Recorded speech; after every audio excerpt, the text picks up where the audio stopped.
தமிழ்நாட்டின் பல்வேறு கருத்து கணிப்பில் தற்போது 4 அணிகளாக போட்டியிடுகிற சூழலில் மீண்டும் திமுக வெற்றி பெற்று முதலமைச்சராக வருவதற்கு வாய்ப்பு இருக்கிறது என்பதை பல்வேறு ஊடகங்களும் பத்திரிகைகளும் கணித்து வருகிறார்கள்.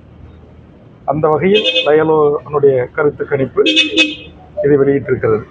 விஜய் ஒரு காலத்திலும் இந்த தேர்தலில் வெற்றி வாகை சூட முடியாது.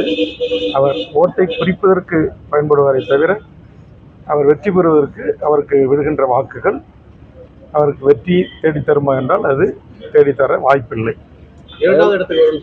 விஜய் 2வது இடத்துக்கு வரும் என்று சொன்னால் தமிழ்நாட்டின் கிட்டத்தட்ட 5-6 முறை முதலமைச்சராக ஆட்சி அதிகாரத்தில் இருந்த தமிழ்நாடு முழுவதும் கிளைகளை கட்டமைப்புகளை கொண்ட அனைத்து இந்திய அண்ணா திராவிட முன்னேற்ற கழகம் எந்த இடத்திற்கு செல்லும். அதாவது ஒரு காலத்திலும் அனைத்து இந்திய அண்ணா திராவிட முன்னேற்ற கழகத்தின் இடத்தை விஜய் அவர்களால் பிடிக்க முடியாது.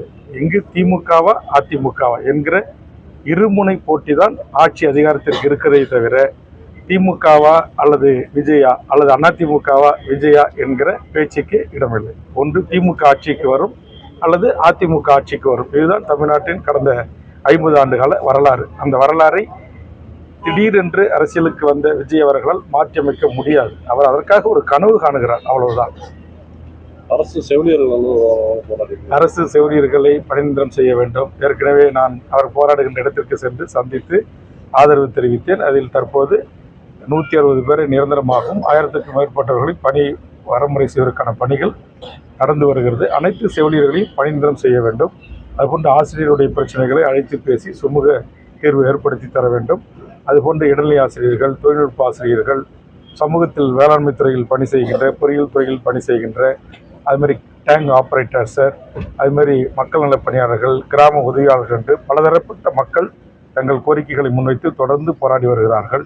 அதனால் மாண்புமிகு தமிழ்நாடு முதலமைச்சர் கண்டிப்பாக படிப்படியாக ஒன்றன் பின் ஒன்றாக இதையெல்லாம் செய்து தர வேண்டும் என்று தமிழக வாழ்வுரிமை கட்சி மாண்புமிகு முதலமைச்சர் அவர்களுக்கு கோரிக்கை வைக்கிறார். சேலம் ஜவுளி பூங்கா வந்து ஆமாம், அது ஒரு வாரத்துக்கு முன்னாடியே கொடுக்கணும். அது கொடுத்துருக்கேன். கண்டிப்பாக அதை அரசு மறுபரிசீலனை செய்ய வேண்டும் என்கிற கோரிக்கை ஒட்டுமொத்த சேலம் மாவட்டத்து விவசாய மக்களின் கோரிக்கையாக எனது கோரிக்கை நான் முன்வைக்கிறேன்.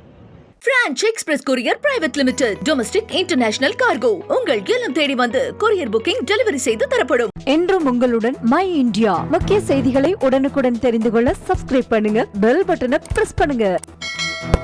என்றும் உங்களுடன் மை இந்தியா.